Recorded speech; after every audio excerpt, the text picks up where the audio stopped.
I want to talk about the misuse of the word occupied as it's used concerning Israel and uh, areas such as Gaza. And before I do, I want to make a general comment about how education today uh, is used to create this black and white impression of the world in areas where things are very nuanced and gray. And students are forced to think in either or situations instead of a more nuanced view. And I know about this, obviously you can tell looking at me, it's been a long time since I've been a student. But I know about this because of my involvement in an organization called the Murray Galinson San Diego Israel Initiative that facilitates educational exchange between universities in Israel and universities in Southern California by, among other things, having students from Israel and the United States collaborate with each other online, and sending students from Southern California to Israel for a time to study with their counterparts there, and bringing students from Israel to the United States to study here in Southern California for a brief time with their collaborators here. And I should note the students that come from Israel are not just Jewish students. They're from all backgrounds, including Arabs and Palestinians and Muslims. And the idea is that if they all work together and learn to experience each other as people, they can learn to live together, and the world can be a better place, and perhaps someday we can get beyond the Middle East conflict. The point of that discussion is this.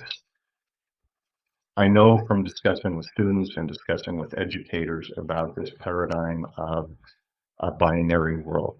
Everybody is categorized in one thing or another. There's nothing in between. There are certain things that are black and white, some are not. We're going to talk about occupied, and there are certain areas where occupied is a valid or partially valid term, but not with regard to Gaza. And this requires an understanding of the history. The history is that Gaza was part of Egypt, and the quote-unquote Palestinians in Gaza were Egyptians.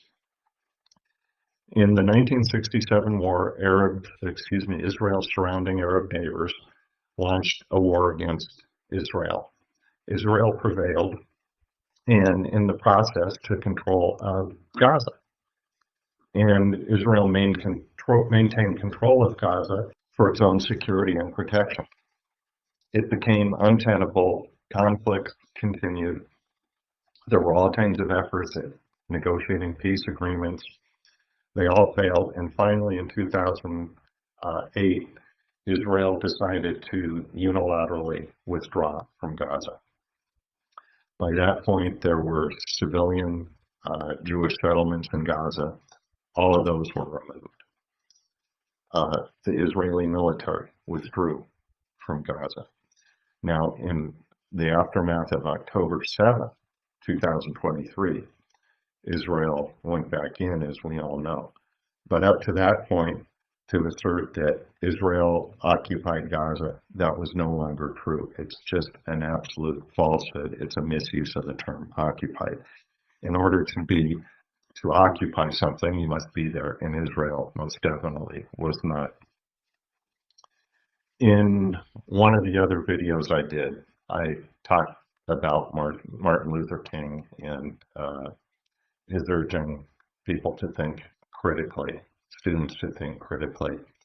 And he lamented that sometimes the classroom and the pulpit are used to perpetuate propaganda instead of educating students.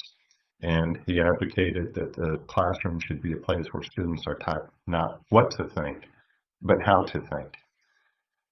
It's a good philosophy, a good belief, and I ascribe to it, and I encourage you, as a consequence, not to just believe what I have to say in this or any other video, but to be inquisitive and to go do your own research and come to your own conclusion.